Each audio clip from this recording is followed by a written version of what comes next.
রহমানের রাহিম। আমি পুরাতন এনআইডি কার্ড দিয়ে ঋণ নিয়েছিলাম, সেই ঋণটি খেলাপি হয়েছে।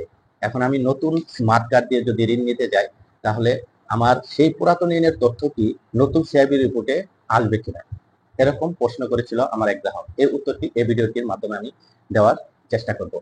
আর হ্যাঁ, যদি আমার এই চ্যানেলে আপনি নতুন হয়ে থাকেন, তাহলে আমার চ্যানেলটি সাবস্ক্রাইব করুন এবং পাশে থাকা বেল বাটনটি ক্লিক করে রাখুন, যেন পরবর্তী নতুন ব্যাংকিং রিলেটেড কোনো ভিডিও আসা মাত্রই আপনি সেটা জানতে পারেন।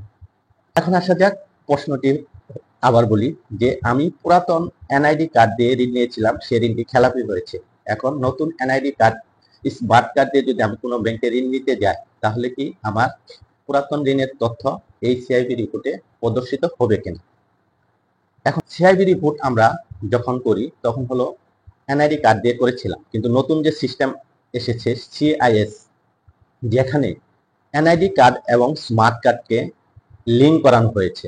ফলে কি হচ্ছে, যদি আমরা এনআইডি কার্ড দিয়ে সার্চ করি অথবা পুরাতন এনআইডি কার্ড দিয়ে সার্চ করি অথবা নতুন স্মার্ট কার্ড, যে কোনোটা দিয়ে সার্চ করি না কেন, তার যে পুরাতন যে ঋণের তথ্য সেগুলো আদিপান্ত এই রিপোর্টে প্রদর্শিত হবে।